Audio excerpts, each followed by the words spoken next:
NWM tribe, welcome to Go Together. This is our final episode. Before you know it, this whole entire year disappeared, right?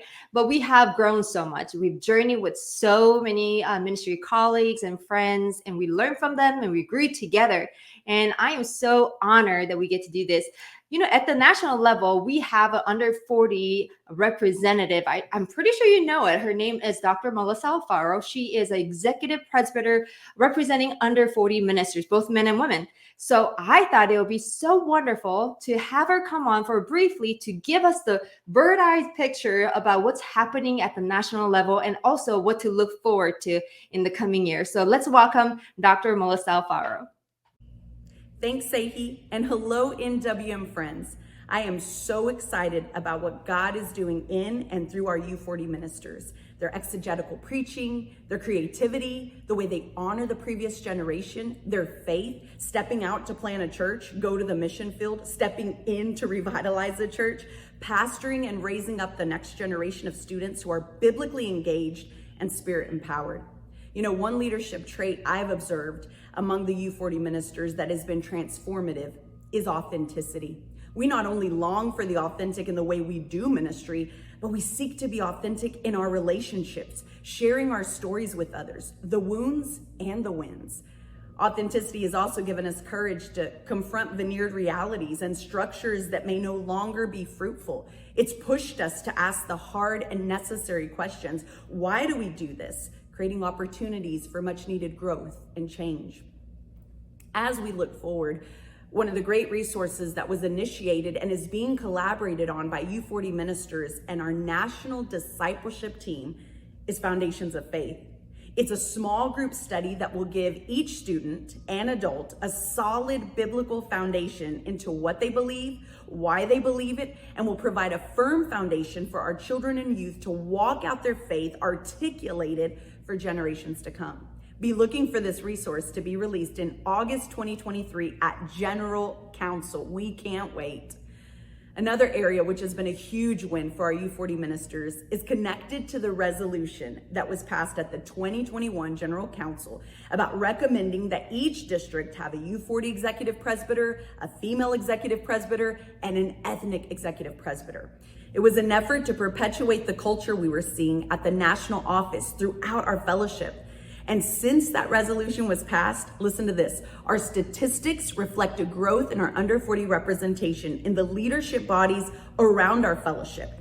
In 2019, we had 17 districts, that's 25%, that had a U40 executive presbyter or representative in their district. In 2022, 41 districts, that's 62%, now have a U40 executive presbyter, a representative, or special initiatives for recruiting U40 ministers within their district. We've more than doubled, friends. It's been great to see how one resolution has translated into action. As we look forward to a new year, I want to encourage you to create margin, create space in your life for God to do something new. You know, our obedience in one season will create a platform of preparation for the next. And then our ministry journey won't be so much about the arrival or the destination, but who we're becoming on the journey, in the process.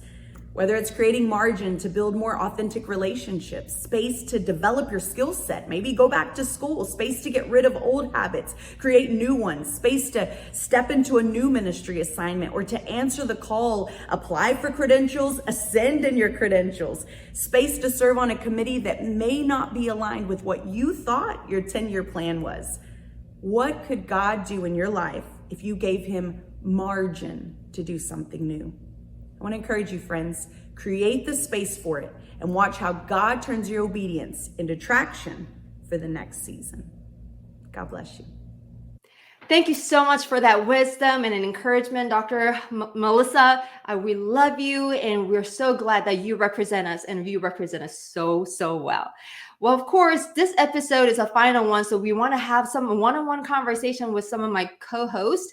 You guys know their names, you guys know their faces, but I don't know if you knew how wise they are. So I'm going to bring up, the first one is Anna, my pastor, Anna, I want to say. She is brilliant and making a tangible difference outside the church specifically. I just love your ministry, Anna. How are you doing? I am so excited to be here today. What an exciting season that we've had, and just reflecting on it and the conversations that we've had. It has been stirring up so much in me and refining me as an individual and as a leader. Yeah, absolutely. Like this year has been tremendously busy for you and your husband, and you are so good at leading people in their physical and spiritual well being. So, what do you love about this being a bivocational pastor? What are some of the wins with that? So I have been in bivocational ministry now for going on 5 years or just over 5 years. And when I started like bivocational ministry, I thought it was going to be just a season. But quickly, as I got into it, I was like, no, I think that this is it for me. Like, Yeah. I think this is something that God has for me long term. And I remember that day I was on a walk with a friend and I shared that with her. And she was like, you really? And I'm like, I do. Like, I think that this is this beautiful marriage of like my passions, my abilities, and just the way I love to connect with people. But being bivocational this year has been especially special for me. I feel like the Lord has been helping me take the silos off my job and Mhm. my ministry. And He's helping me really integrate the two to see them as a whole, that it's not two things like, because sometimes I could believe, oh, yeah, this is what funds my job, is what funds my ministry. Mhm.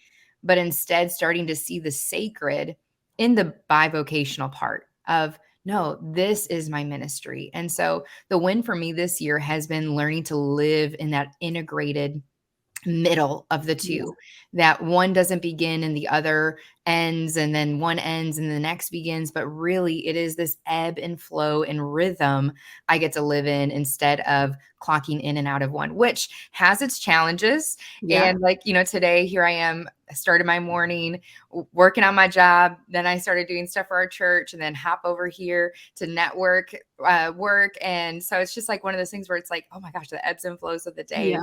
change. But it has been such a Mhm. win to learn that they're not in competition with each Yeah. other. They're not at Mhm. odds with each other. But if this really is where God has me, they are integrated, and that it is a rhythm that I get to live in with them together, Mhm. not Yeah. either or, not this one from this hour to that hour, but really they go together. And it's Yeah. my job makes my ministry better, like my church ministry better. My ministry makes my job ministry better. Yeah, you're literally embodying the gospel every single day. For people who don't know what kind of bivocational work you're doing, which I'm following you on social media, like I want to sign my friends up, that type of thing. So you want to kind of briefly tell them about what you do. Maybe some of our audience would like to follow you on that Yeah. journey. So I'm really passionate about what I call whole self health. And for a long time, my background is counseling. I have a master's in counseling. My undergrad is in theology and church leadership. And then I am really passionate about physical health too. I've ran marathon and half marathons and have done all these things. And I found myself passionate about all of these areas. And about a year and a half ago, the Lord gave Andrew and I, my husband and I, really this opportunity in our bivocational work to start coming alongside of people in their physical health. And so we are really passionate about people experiencing physical health, emotional health, and spiritual health. And so we call it our whole self health ministry. We call it health and hope ministry. And so it's just this amazing things. We help people reset their health physically, but then our prayer and our goal is always that people begin to have introspection and reflection. What's really cool is one day we helped a client hit a big goal in her health, and she said, I know that there's still a gap in my heart. She had some church background, and we got to lead her to the Lord, and I actually got to baptize her a couple weeks later. It was That's so awesome. cool. And so we just see how the Lord is using it and to serve people and to create whole self-health, serve the entire being of the person. Yeah, which is so great because we're all physical people, physical beings, but we're also spiritual beings. So to do that side by side, which is so biblical, right? You got to Mhm. be healthy physically, then you'll be healthy emotionally and spiritually, or vice versa. So cool to see that how you get to live. And people like you that are so talented in multi areas, just to do like church ministries, Yeah. it will be really frustrating sometimes. You have so much more to give. So I'm Mm. so glad that you're living that out and that passion with your husband, even. That's so amazing. Thank Now, I you. have to ask you, I know you can say your own podcast is your favorite, but we've done so many podcast episodes and interviews and conversations. Which is your favorite, and what do you look forward to in 2023? So I loved the episode that Letty led several weeks back about being a woman in ministry and married. There's one thing I've learned season after season is that you can never assume what the leaders that we bring on, what their answers are going to be. I always find myself like floored by their answers. Like you think, oh yeah, they're a leader, so this is kind of the direction they're going to go with their answer. But everybody's experience is so unique and so beautiful. And that episode was one of those things where hearing from the speakers, just hearing their stories and how they navigate being married and serving at a really high capacity in ministry was just beautiful and encouraging, and stirred up something in me that was like, man, should I have a daughter one day, or, daughter-in-laws, like I have a son right now, that, man, this is what we're having conversations about is becoming the normal. And by the time it gets to them, they're going to have no idea that's going to be anything different, that yes, like you can lead well. And also it can look different. It doesn't have to look like you and your husband are in this full time together. And that episode was just so refreshing. And I loved hearing the speakers just share their experience and their stories. It was powerful, powerful. And so as we head into this next season, I'm excited to keep being surprised by what people are going to share. And I want to continue to take my own lid off of assumption of what I think people are going to say, because everybody's story is different. And so I look forward to being surprised more this next season. I love that. Let's be ready to be surprised. God has so much in store for us, right? Well, Anna, thank you so much for your voice and visible example. We love it, and we look forward to our journey together next year too. Thanks, Sehi. Hey, speaking of, I want to invite Letty, because we just talked about her, right? And her episode on leading as a married woman who's married to a non-ministry husband, which is a growing population, right? And so without further ado, let's invite Letty, my other co-host, for Grow Together episode. Here you go, Letty. Hi. Good to have you. So great to be here once again, you guys. Thank you so much. So excited for today's conversation. How do you feel about just being loved for your episode that you just did? Like it's incredible, right? And people, I know that the viewership was so high, and it tells us that you hit it. You hit the nail, right? This is a burning topic. It's an important topic, so you led it so well. Well, thank you. I'm definitely extremely humbled at the way the Lord just led that episode, to be honest. It really brewed. And when you talk about, one of our top episodes, it's really not because it was an episode, I got to lead with Nikki, who's phenomenal and had so much insight and was so much help in really navigating that episode.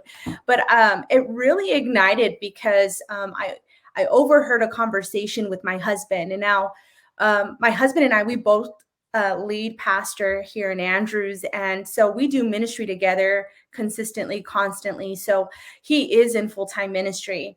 However, because I serve personally at a district level, I'm able to serve as a district director for student ministries. And so that has me on a whole other fast lane that sometimes I accelerate at a place where he's really behind the scenes when it comes to that and serves alongside. But in a conversation I overheard with him, they asked him, wow, your wife is really moving forward. And how do you feel about that? Just being a pastor and staying at home as she, serves in a district level.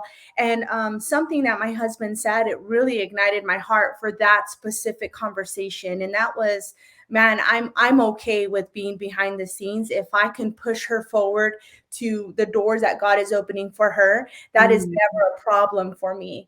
And so when I heard that, I thought, man, how many men, whether in full-time ministry alongside with their wives or just behind the scenes, are really championing their wives in ministry. So really that episode and being able to talk to full-time female pastors, women in ministry that are leading well with their husbands not in ministry. Like I want to hear from that. So that really taught me so much Joanne and Christina just have so much to share, and that really Yeah, gave me a absolutely. different perspective and women Yeah. leading that way. Absolutely, game changer. It was a great conversation, so timely. So let me just ask you, what was this one big thing that you did this year that really got you out of the comfort zone? And how did you grow from that experience? Goodness, man, God just has a way of doing things that He never stops stretching us. I Mhm. feel like there are things in my life and in ministry that I feel like I can navigate and flow in naturally because it comes natural to me. There's things that I enjoy, whether that's leadership or even in student ministries. Being able to do that years ago, I felt like it was a second win for me. Obviously, Mhm. continually learning and trying to be innovative in those ways. But for me to be really, really honest, was this podcast. And I know that I Mhm. started a little prior to this year, but it has stretched me because I always felt so intimidated by women's ministries. I Mhm. felt like, God, I can lead students and young adults. Like it comes natural, like they're easy to lead.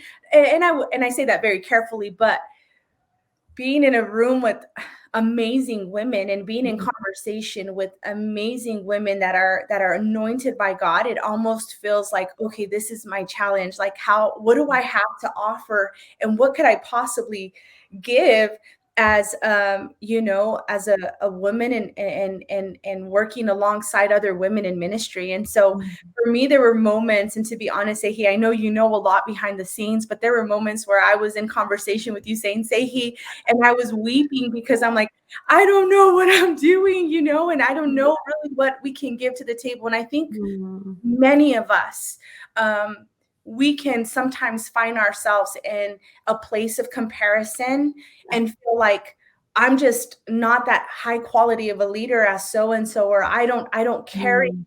um, degrees like someone else in the room. But Yeah, then I realized, God, this is where you're stretching me, because it's exactly. it's really me being available to you. Yeah. It's me saying yes in the areas that don't come natural to me, where scripture says it's in my weaknesses that He's made known. And so that has really been a step of faith for me and Yeah. belief. And I have loved every moment in this season, and I'm That's so good. extremely grateful for the opportunity. That's good.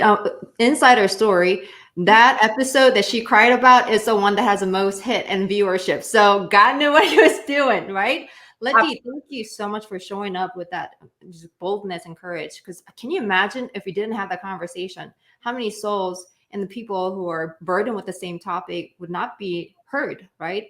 They Yeah. got to be heard. They got to have this hope. So it's amazing. I mean, we all are feeling messy and inadequate sometimes, that imposter syndrome, and that I deal with it personally too, but we come out of it and we get to see what God can do through us, right? Amen. Regardless. So, okay, so I'm going to have to ask you the same question too, which your episode was already mentioned, so that's out, right? So, which one is your favorite, and what do you look forward to in the new coming season 4? Oh man, I would say, um, goodness, my favorite. There's so many because I think that there was just so much open conversation. But as you said that, I would say definitely overcoming that imposter syndrome, because it becomes very real, and it comes almost in waves that I believe God is continually stretching our faith and stretching us to believe Him in our yes and in that specific calling that He's called us to be. We don't ever arrive.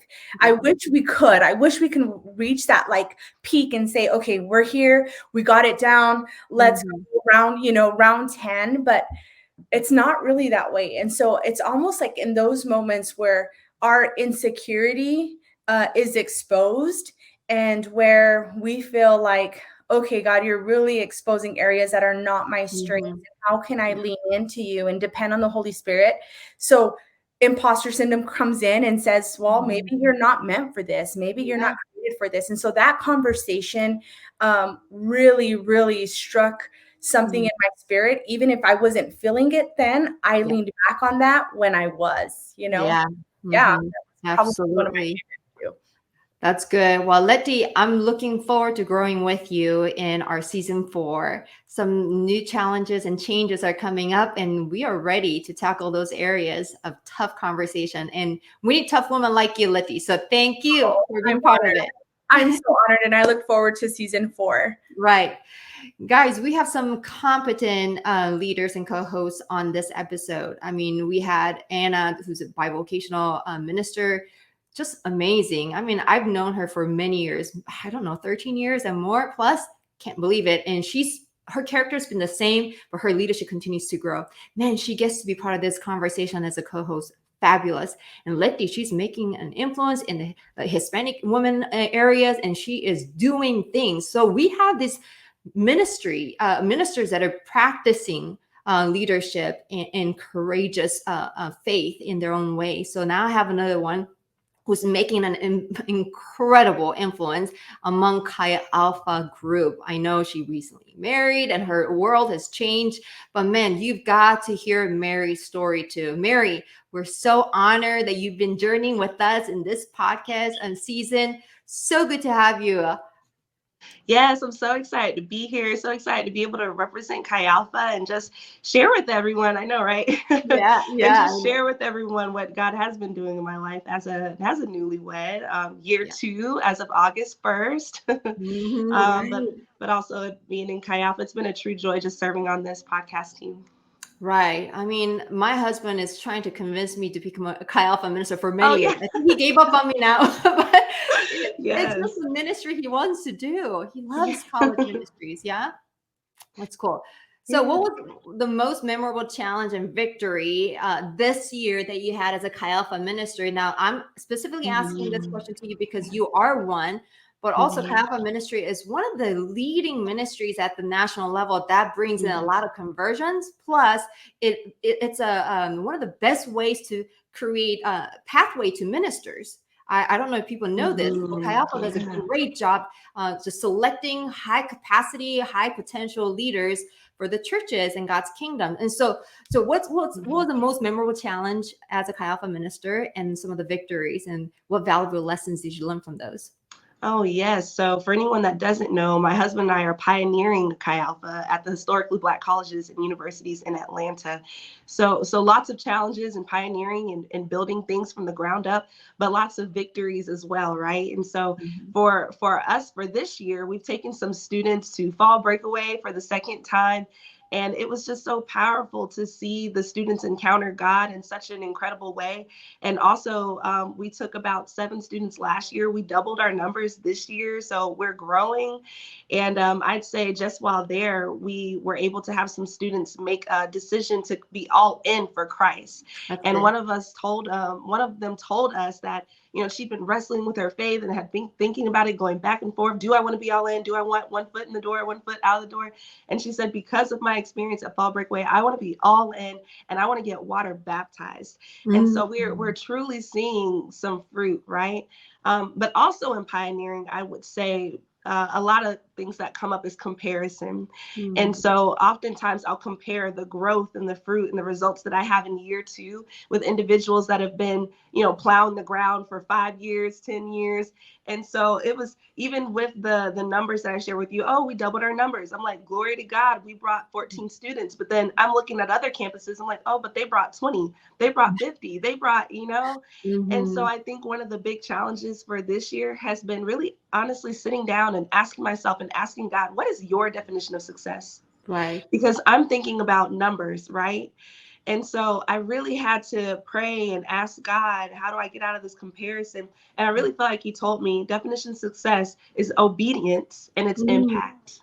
that's And good. so just recognizing when I say yes to God, when I do the things that He's asked me to do, even if it doesn't produce all the numbers that I think we should have or this, that, and third, because I said yes, because I was faithful to the Lord, that was success and impact as well.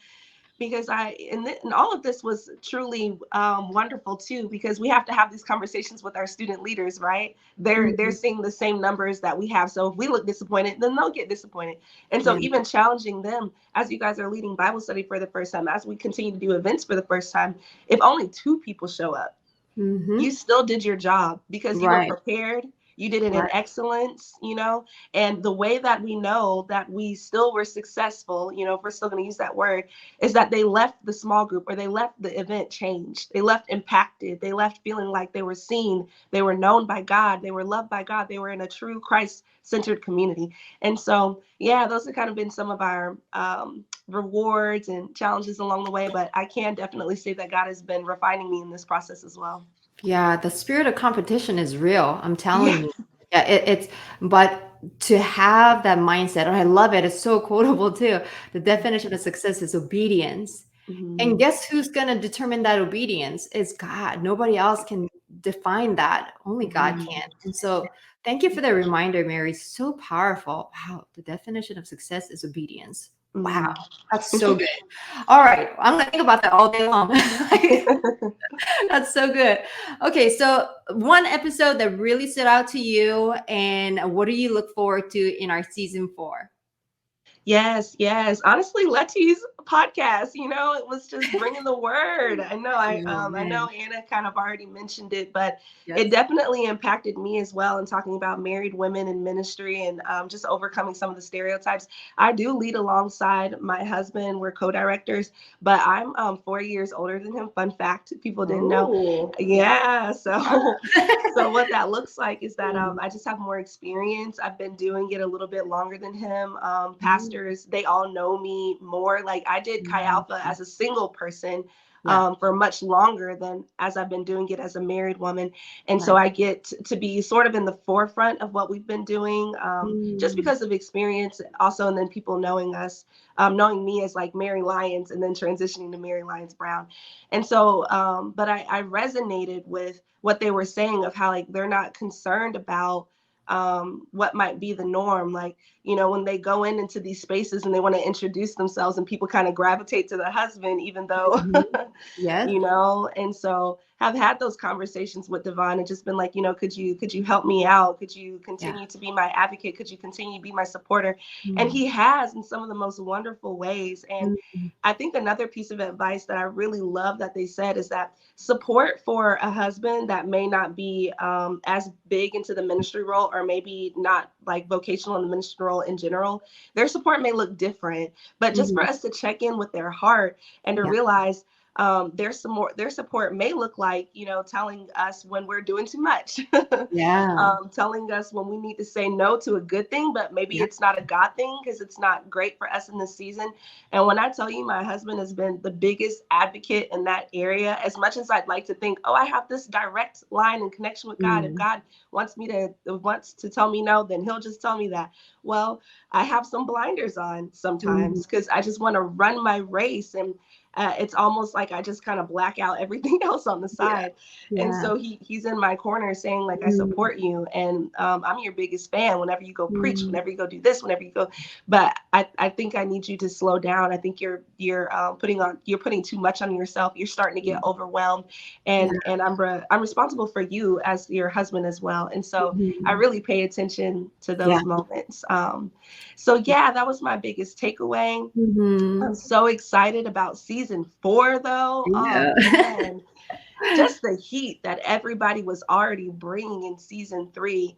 And Mhm. I'm just really looking forward to continuing using our experiences, continuing to use our testimonies, continuing to use our own encounters with God to Yes. let women know you're not alone. You're not Mm. alone in what you're experiencing and what you're dealing with. And so I just can't wait to see what's going to come out of our walks with God in season 4 Mhm. as well. Yeah, Mary, you have been a tremendous blessing to Grow Together episode. I look forward to our more conversations and the challenges that we can grow from in our season 4. So thank you for your voice, Mary. We love you. Guys, it's been so wonderful to walk this journey along with amazing people like this. And for those of you, this 2022 may not have been the best year yet. Had a lot of struggles, personal issues, and whatnot. You know that even in the midst of chaos, God is still at work and He still has a plan for you. So, without further ado, I'm going to invite Lainey, and as she's leading us into this, answering these questions. So, looking back this year, Lainey, what were some divine surprises that created new growing moments for you? And I know that you have a story to tell, so take it off from here. Yeah, Sahi, thank you. Yeah, it has definitely been an unexpected journey this year. And sometimes our years are, well, I don't know if they're ever expected, but sometimes they hold a lot more unexpected moments. And for me, that's been the case. And I think um, there's just been divine surprises, as you said, in this season. And the divine surprises have been a lot of times in my daily. They haven't always been like earth shattering moments that have come through. And I think I have the big ones. A divine surprise for me that was a big one is I thought I was going to be in my favorite city. If you can't see that, says Boston. It's the best city on planet Earth. But I thought I was going to be in Boston for many, many years. And then life kind of surprised me. And as things happen, sometimes the Lord opens different pathways and really invites you into a big transition. And this was a big transition year for me. And I ended up back in Springfield, Missouri. So I am serving in a different position, a different capacity than what I had thought was coming this year. And in that, honestly, there was a lot of pain in that transition. I had to let go of a lot of things that I thought were mine to hold. And in that process of letting go, part of the divine surprise was one, there's wonderful gifts on the other side, ways of shaping, ways of growing that I hadn't anticipated. And things that the Lord knew I needed that I didn't even know that I needed. But I think the biggest thing that I could lean into in that surprise growth moment for me, honestly, was the concept really of what rights do we have? Really, the concept of we have no rights as followers of Christ. That was a big thing for me to understand was what do I subliminally and what do I implicitly think I'm entitled to that actually, as a believer and as someone who says, Lord, have it all, I'm yours, transforms the way that we see entitlement, and that instead we see things as gifts and not rights that we hold and that we hoard. So that has been something that I've really had to lean into in this year and has produced a lot of growth in a lot of different areas. But those have been divine surprises for me. Sometimes uncomfortable ones, things that I maybe wouldn't call divine in the moment in a positive sense, but looking back have been the Lord's grace in opening up opportunities for growth. That's really good, Lainey. Thank you so much for being so honest with your own journey. And I know it's not hard, but you are using your voice to strengthen other people through your own story. So yeah, we can learn from each other, and I'm definitely learning from your story. So same question that I asked other co-hosts: what is your favorite episode? Right? It's a personal reflection on this journey. What was your favorite, and what do you look forward to in our next season? So I always love getting to hear from my co-hosts and my wonderful friends who serve and pastor alongside of me in this season on our podcast. And we actually did a live episode a couple months ago now. And when we did that, we discussed burnout.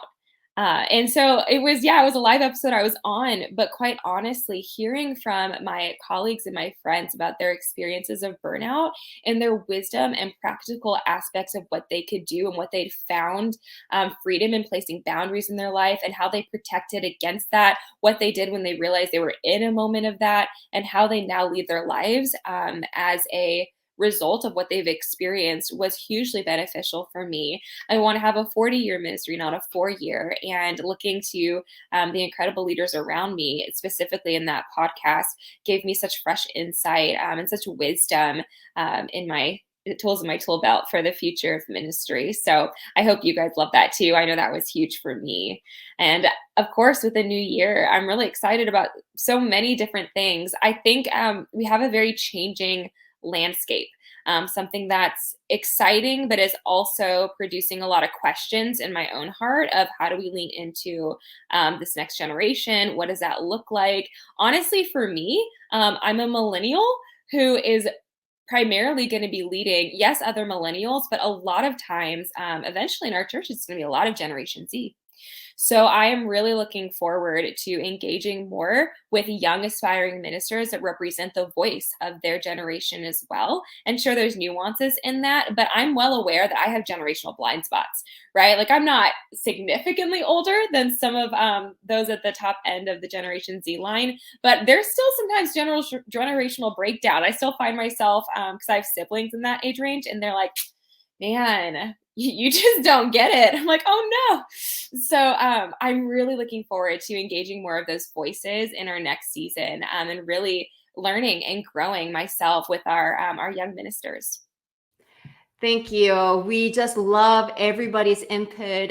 As you can tell, we have some power team here, and this is such a great way to show you that visible leadership of under 40 leadership is possible, and it's very commendable. You are looking at the very examples of competent female leaders within our church, big capital C church. And without us, God's church is so threatened, and God's church is weak, but we need to grow together, continue to do so. Now we have some exciting things coming up. We want to feature you. I mean, we've been, this whole season, we've had this amazing co-host, and you've learned so much from them and their guests. And so, it's possible to have this competent leadership, even if you are young leaders, right? You're already doing the work. You just happen to be young. Praise the Lord, right?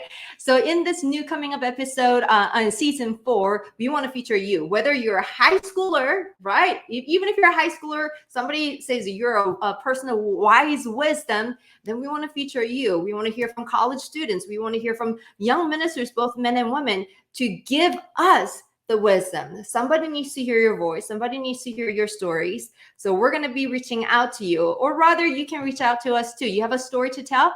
Contact us on social media and continue to follow us at AG Women Ministers. Then we will see you next month with greater conversation with all these amazing co-hosts. God bless you.